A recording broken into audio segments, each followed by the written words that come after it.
It's easy to see how the first generation 4680 battery is different from the second generation battery. They might look the same from the top, but there is a big change at the bottom. In the first generation, there is a pop rivet device. In the second generation, there is a ball bearing under a material that acts as the main exit. The first version has a copper tab at the bottom that holds everything together and connects to the can electrically. In the second model, small welds have been used instead of this copper tab.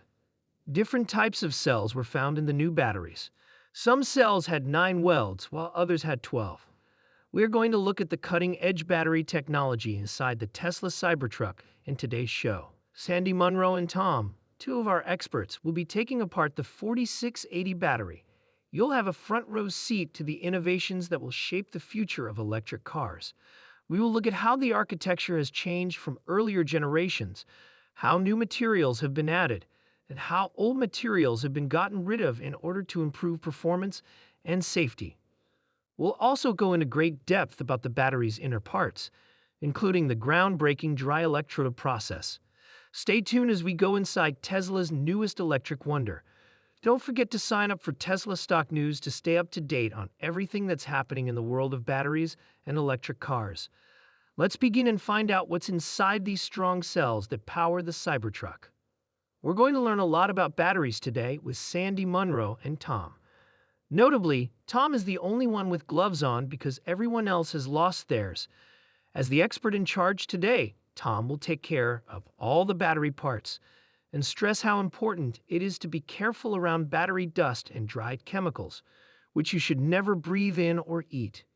To protect against these possible dangers, they've improved their ventilation system to keep the air clean. The batteries are handled very little and are put back in protective storage right away after the presentation. This is done to make it clear to watchers that they should not try to do this experiment at home. It should only be done by professionals and not by amateurs. Dr. Tom, an expert, starts the conversation by going over the basics of batteries, including anodes, cathodes, and collectors. Besides that, he contrasts the older 4680 battery type with the newest one, explaining how they are different. Sandy has taken a cell from the 2022 Model I structure pack and a cell from a Cybertruck battery.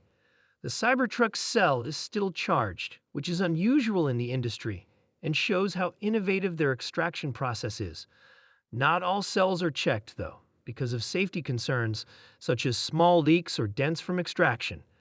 They are very careful about safety and quality, so they only test the cells that are in the best shape possible. Sandy Munro points out a big change in the new generation battery's design. The copper tab that used to be at the bottom has been taken away. This tab used to be very important for collecting and making it easier to connect the battery's can to the power source. Small welds that do the same job have taken its place, marking a move toward a more streamlined design. These welds not only keep the necessary electrical connections, but they also make the building more efficient by cutting down on the number of parts that need to be used. This reduction could make the battery more reliable and last longer by reducing the number of places where it could go wrong. Using welds instead of the bulkier copper tabs can also make the battery pack use less energy generally because they lower the resistance in the electrical connections. Tesla is always trying to come up with new battery technologies to lower prices, make production more scalable, and make the batteries in their electric cars work better. By making these changes, Tesla keeps pushing the limits of battery technology, setting new standards for the electric car market in terms of energy density and efficiency. As they looked more closely, they saw that the weld patterns inside the batteries were not all the same. There are 9 welds in some rooms and 12 in others. It's not a small change. This is an evolution in design that could make the battery stronger and better at what it does. These welds are carefully put on through the end cap, centered on a ball bearing at the core, and then soldered directly to the cap. This gets rid of the need for the first-generation battery's middle devices. This makes things easier, which cuts down on costs and the amount of parts needed. It also makes more room inside the cell, which could increase energy density, which is a key factor in how well the battery works. Tesla has made big claims about how to improve energy density, and our experts can't wait to try these claims so that we can give viewers correct and confirmed information. They look more closely at how the cell is put together on the inside, especially the flower tab of the cathode, which gathers tabs from the jelly roll anode side. This new design makes it possible for a larger contact area, which lowers the risk of overheating and makes it possible for the cell to handle more power. Looking more closely at what these jelly rolls are made of, Sandy notices big changes in the types of materials used between the first and second generations. For example, the cathode side no longer has as much cobalt and is mostly made up of nickel. This shows that people are still working to make battery materials work better and last longer. Before, a lot of manufactured graphite was used in Gen 1 cells, and similar materials may still be used in the current generation. Sandy, Munro, and Tom wrap up their in-depth look by stressing how important the divider is in battery technology.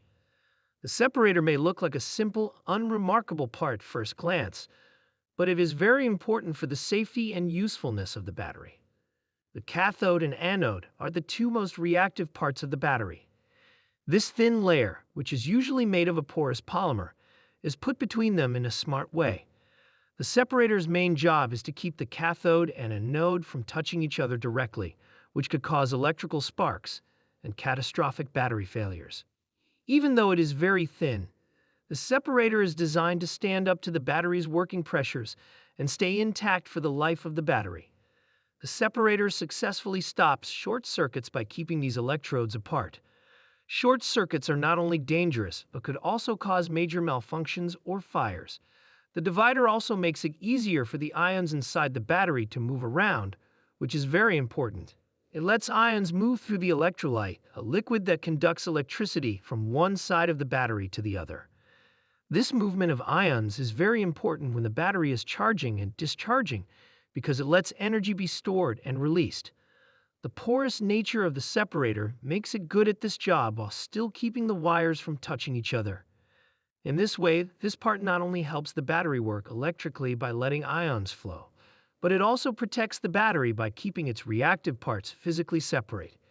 Because it does two things, the separator is an important part of modern batteries that help keep them safe and efficient. This shows how important it is to the general structure of batteries. Sandy and Tom say again how important these new technologies are and how they could change the electric vehicle business. Their expert research continues to give useful information about how battery technology has changed over time, making sure that the audience is up to date on these important changes. Sandy, Munro, and Tom continue their in-depth breakdown on Munro Live. This time they talk about the filter inside the battery. It looks a lot like earlier versions, but our experts are carefully looking it over to make sure there aren't any small changes. The electrolyte, which is also very important, is also being looked at. Even though they've been paying close attention, a full study has not yet been done to look for possible differences. When you look at the positive terminal or cathode, it has a tab that looks like a dime and is topped with a rubberized gasket. It looks almost the same as older types. Sandy does say, though, that the part in the Cybertruck's battery looks a little more fragile at first glance. It has been hard to take out cells for testing without causing leaks or dents, but they are sure that they can do more testing now that they have proven their skills. Our experts talk about the basic physics of lithium-ion batteries and how they charge and discharge. During charging, ions are gathered at the anode, which is usually made of graphite. During discharge, the ions move back to the cathode and give power. This cycle is very important for the battery to work and last a long time.